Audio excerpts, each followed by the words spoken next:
Dans les vastes plaines africaines, un village prospérait depuis des générations grâce à un rituel tenu secret. Chaque nuit, Malik, un garçon de 14 ans, traversait la forêt jusqu'à un arbre ancien, l'arbre des veilleurs. Là-bas, il effectuait un rituel sacré pour préserver la paix et l'abondance. Depuis des siècles, aucun villageois n'avait osé manquer ce rendez-vous nocturne. Pourtant, personne ne savait exactement ce qu'il se passait si le rituel était brisé. Malik n'était pas un enfant comme les autres. Depuis la mort de son père, les anciens du village avaient remarqué quelque chose d'étrange en lui. Les ombres semblaient danser autour de lui et il disait entendre des voix lorsqu'il s'approchait de l'arbre des veilleurs. Il lui avait confié le rôle de gardien, un titre qu'il acceptait avec crainte et fierté. Chaque nuit, Malik quittait sa case au moment où la lune atteignait son point culminant. Une lanterne à la main, il portait une offrande choisie par les anciens, des fruits, des grains ou parfois une statuette d'argile. Arrivé devant l'arbre, il récitait les paroles sacrées, des mots qu'il ne comprenait pas, mais qui résonnaient dans la nuit comme une mélodie interdite. Un soir, après une journée harassante sous le soleil brûlant, Malik s'écroula de fatigue dans sa case. Sa mère tenta de le réveiller, mais il était trop épuisé. « Une nuit sans rituel ne changera rien », murmura-t-il, l'esprit engourdi par le sommeil. La forêt, elle, ne partageait pas cet avis. Alors que le village s'endormait, un silence pesant s'abattit, si profond que même les grillons cessèrent de chanter. Puis vinrent les cris.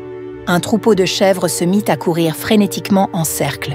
Des oiseaux s'écrasèrent d'à contre les cases et un vent glacial emporta les torches allumées, plongeant le village dans l'obscurité. Dans le ciel, une silhouette se dessinait, immense, obscure, avec des ailes qui semblaient engloutir les étoiles. Au matin, le village était méconnaissable. Les récoltes étaient détruites. L'eau du puits avait viré au rouge sang et les enfants les plus jeunes avaient disparu. Les anciens convoquèrent Malik devant l'arbre sacré. « Tu as brisé le pacte, c'est toi qui nous as condamnés. » Paniqué, Malik courut jusqu'à l'arbre des veilleurs, mais cette fois, l'endroit semblait différent. Les racines s'étaient tordues en forme monstrueuse et une brume noire s'en échappait. Quand il s'approcha, une voix résonna dans sa tête. « Tu as osé nous ignorer, humain, que viens-tu chercher ?» Face à l'arbre, une silhouette apparut, mi-humaine, mi-ombre. Ses yeux flamboyaient comme deux brasiers.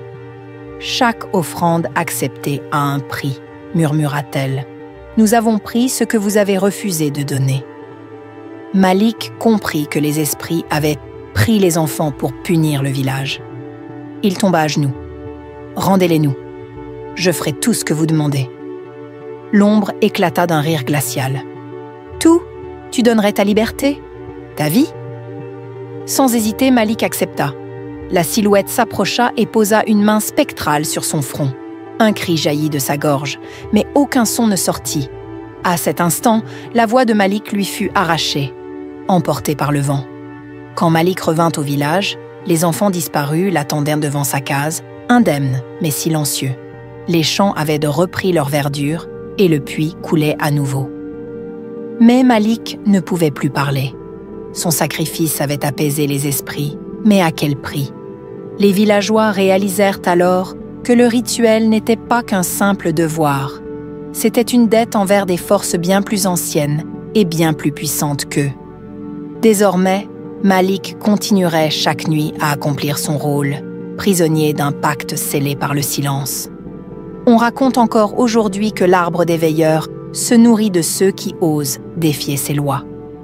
Et dans le vent nocturne, certains disent entendre un chant brisé, l'écho d'un garçon qui, pour sauver son village, a offert ce qu'il avait de plus précieux, sa voix et son avenir.